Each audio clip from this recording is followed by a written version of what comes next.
తెలుగు సినీ పరిశ్రమలో కార్మికుల సమ్మె కొనసాగుతోంది. కార్మిక శాఖ అదనపు కమిషనర్ గంగాధర్తో Telugu film industry employees federation సమావేశం జరిగింది. మరోవైపు Telugu film industry employees association Telugu cine నిర్మాతల మండలితో చర్చలు జరుపుతోంది కార్మిక శాఖ. 30% వేతనాలు పెంచాలని కార్మికులు డిమాండ్ చేస్తున్నారు. 30% పెంచలేమని నిర్మాతలు స్పష్టం చేస్తున్నారు.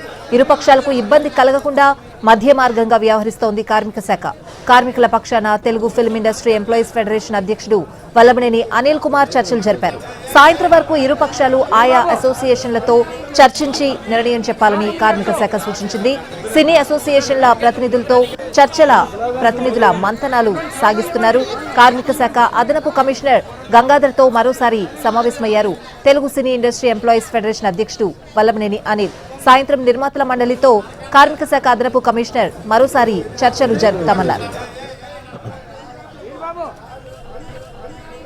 ఇక తెలుగు ఫిల్మ్ ఛాంబర్ కీలక నిర్ణయం తీసుకుంది. ఎవరైతే నైపుణ్యం కలిగిన పే వర్కర్స్ తామివ్వగలిగే వేతనానికి పనిచేస్తారో వాళ్లతో షూటింగ్స్ చేసుకోవడానికి సిద్ధంగా ఉన్నట్లు తెలిపింది. ఈ మేరకు తెలుగు ఫిల్మ్ ఛాంబర్ ఏకగ్రీవంగా ఒక తీర్మానం చేసింది.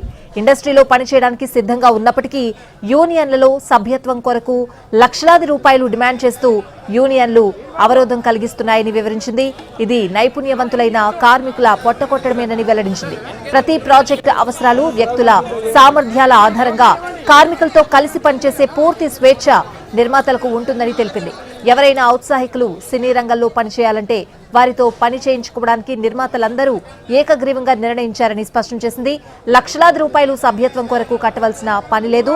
నైపుణ్యం ఉన్న కార్మికునికి పని కల్పించడమే మా ధ్యేయమని తెలుగు ఫిల్మ్ ఛాంబర్ లేఖ విడుదల చేసింది. మన ఫిల్మ్ ఇండస్ట్రీ మనుగడ కోసం నిర్మాత శ్రేయస్సు అతి ముఖ్యమైన విషయమని కార్మిక సంఘాలు మరొకసారి గుర్తించాలని కోరింది. దాదాపు 30% వేతనాలు పెంచని వారి షూటింగ్లకే హాజరవ్వాలని టాలీవుడ్లో సినీ వర్కర్స్ యూనియన్ నిర్ణయించడంపై Telugu film chamber of commerce ఆగ్రహం వ్యక్తం చేసింది. వేతనాల పెంపుపై ఫెడరేషన్ ద్వారా యూనియన్లకు తెలియజేసిన తర్వాత మాత్రమే విధులకు వెళ్లాలని నిర్ణయించడాన్ని తప్పుపట్టింది.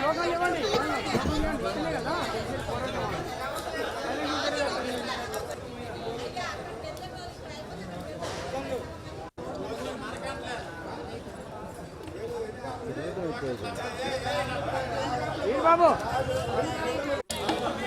శ్లోకం ఇయ్యొచ్చు.